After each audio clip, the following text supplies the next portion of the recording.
हाँ भाई, हमारा पाठ कौन सा चल रहा था? मानव नेत्र एवं रंग बिरंगा संसार। अभी तक हम नेत्र के बारे में पढ़ रहे हैं कि नेत्र के बारे में हमारी क्या क्या चीजें थी। तुम्हारे दृष्टि दोष हो गए थे ना। दृष्टि दोष के बाद हमारा अगला टॉपिक कौन सा आया था? यानी कि आपके प्रकाश का जो अपवर्तन है किसके द्वारा? एक प्रिज्म के द्वारा। मैंने आपको एक त्रिभुजाकार क्या लिया था? प्रिज्म लिया था। तो त्रिभुजाकार प्रिज्म द्वारा प्रकाश का अपवर्तन कैसे होता है? तो हम प्रिज्म लेते थे शीशे का। किसका लेते थे? शीशे का। उसमें मैंने आपको सबसे पहले एक प्रकाश किरण उस पे इस तरीके से टकराई थी, जिसको बोलते थे आपतित किरण। क्या बोलते थे?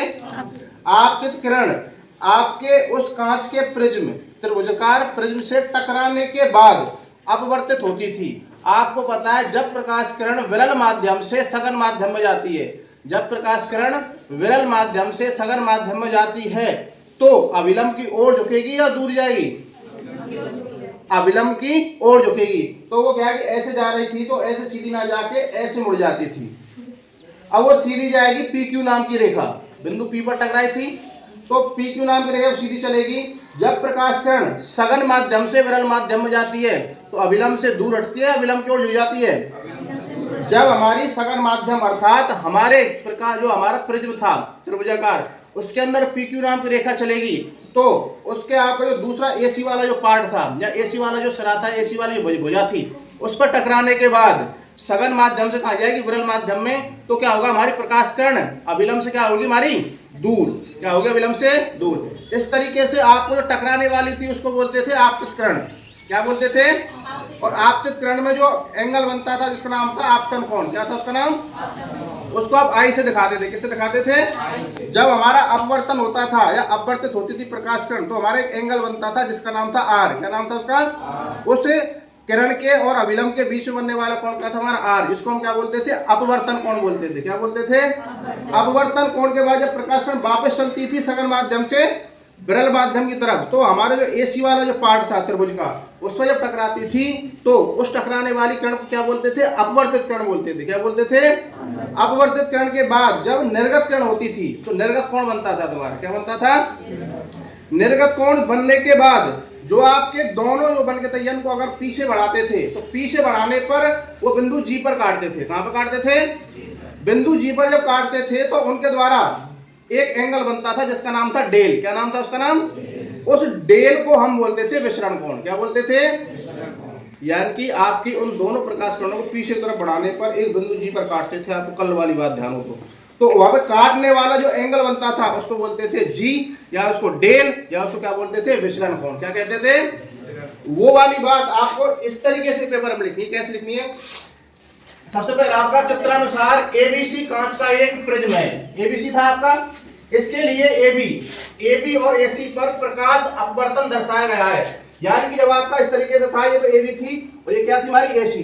तो AB पे और AC पे तो हमारा अपवर्तन दर्शाया गया था। माना एक प्रकाश किरण चित्रानुसार प्रिज्म के पृष्ठ, प्रिज्म का पृष्ठ हमारा पहला वाला कौन सा है? AB। कौन सा है? AB। हमने जो त्रिभुजाकार प्रिज्म लिया था उसका नाम था ABC। तो पहले हम अपवर्तन कराएंगे इस पर हमारा AB पर। AB पर कोण हमारा I बनता था जिसका नाम क्या था? हमारा आपतन कोण। क्या नाम था उसका? नाम आप, यानी कि कोण I पर आपतित होती थी जिसका नाम क्या था? हमारा आपतन कोण। तथा कोण R हमारा क्या होता था? अपवर्तन। क्या होता था? कोण R पर अपवर्तित होती थी प्रकाश किरण। यह अपवर्तित प्रकाश किरण या यह अपवर्तित किरण पुनः प्रिज्म के पृष्ठ AC पर, अब उसके अंदर चल रही है सघन माध्यम में, AC पर जब आपतित होती है तथा कोण E, कोण E का मतलब हमारा निर्गत कोण। क्या था? निर्गत कोण पर पारगमित, पार का मतलब पार हो जाती थी किससे? हमारे प्रिज्म के त्रिभुज से। आपतित या अपवर्तित, इसको आप बोल सकते हो अपवर्तित। अपवर्तित किरण हमारी PQ को आगे बढ़ाने पर तथा निर्गत कोण RS को पीछे बढ़ाने पर, निर्गत कोण को पीछे बढ़ाने पर दोनों बिंदु G पर मिलती हैं। कहां मिलती थी आपकी? बिंदु G पर। और इन दोनों किरणों के बीच बना कोण क्या कहलाता था? आपका विचलन कोण। क्या कहलाता था? यानी कि आपका कितना विचलन हुआ, यानी कि विरल माध्यम से सघन माध्यम में जाने पर, सघन माध्यम से विरल माध्यम में जाने पर प्रकाश किरणों में कितना विचलन हुआ है, कितनी विचलित हुई है प्रकाश किरणें, वो चीज आप क्या होती है? आपका विचलन कोण या G कहलाता है, जिसको आप क्या कहते थे? डेल से दिखाते थे। किससे दिखाते थे? इसे हम एंगल डेल से प्रदर्शित करते हैं। इस प्रकार प्रिज्म से प्रकाश का क्या होता है, हमारा अपवर्तन होता था। कल वाले चित्र की ये आपको थ्योरी लिखनी है, कल वाला जो आपका चित्र था उसकी थ्योरी आपको ये बात लिखनी है, जिसमें आपके प्रिज्म से प्रकाश का अपवर्तन होता था। अगला हमारा टॉपिक है, इसका नाम है प्रिज्म द्वारा प्रकाश का वर्ण विक्षेपण। उसी प्रिज्म के द्वारा जो हमारा प्रकाश है उसका वर्ण का मतलब होता है रंग। क्या होता है, यानी कि अब तक तो हमने बात की थी अपवर्तन के बारे में उसी प्रिज्म से। अब हम उसी प्रिज्म से वर्ण की या रंग में क्या विक्षेपण होगा, रंग में क्या परिवर्तन आएगा तुम्हारा, या उसको बोल सकते हो आप परिक्षेपण। क्या बोल सकते हो, परिक्षेपण। देखो जब हम कोई त्रिभुजाकार प्रिज्म लेते हैं, क्या लेते हैं, त्रिभुजाकार प्रिज्म लेते हैं, जब उसके इस इधर की साइड से कोई प्रकाश किरण या श्वेत प्रकाश का मतलब होता है हमारा सूर्य का प्रकाश। क्या होता है, जब हम सूर्य के प्रकाश को इस तरीके से अपवर्तन करवाते हैं या ऊपर टकराते हैं, तो टकराने के बाद क्या होता है, आने वाले प्रकाश किरण को क्या कहते हैं, आपतित किरण। जब वो प्रकाश किरण इस पे आपतित होती है या श्वेत प्रकाश पुंज को इस तरीके से टॉर्च ले तुम, और टॉर्च ऐसे मारो आप प्रिज्म पे, इधर तुम देखेंगे तो आपको 7 रंग बनके तैयार हो जाएंगे। क्या बनके तैयार हो जाएंगे, 7 रंग इसलिए बनते हैं क्योंकि एक्चुअल में हमारे जो सूर्य का जो प्रकाश होता है ना, उसका रंग श्वेत नहीं होता है, सफेद नहीं होता है। 7 रंगों से मिलके सूर्य का प्रकाश बनता है। कितने रंगों से मिलके बनता है, 7 रंगों से।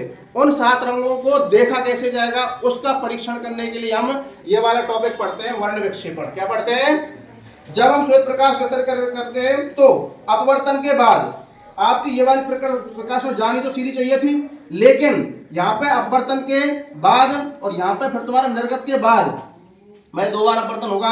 एक तो यहाँ पे होगा, एक बार तुम्हारा यहाँ पे होगा आपतन को, यहाँ पे तुम्हारा आपतन कोण, यहाँ पे तुम्हारा अपवर्तन कोण, फिर तुम्हारा निर्गत कोण। अब प्रत्येक हमारी प्रकाश की किरण के अंदर प्रत्येक जो रंग था वो अपने रियल रंग में दिखाई देता है प्रिज्म से अपवर्तन के बाद। अब ऊपर तो आपको दिखाई देगा लाल रंग। क्या, कौन सा रंग दिखाई देगा, उसके नीचे आपको दिखाई देगा ऑरेंज रंग या नारंगी रंग। कौन सा रंग दिखाई देगा, उसके बाद दिखाई देगा येलो मतलब पीला रंग। पीले के बाद आपको ग्रीन मतलब हरा। बी का मतलब ब्लू मान कैसा तुम्हारा नीला।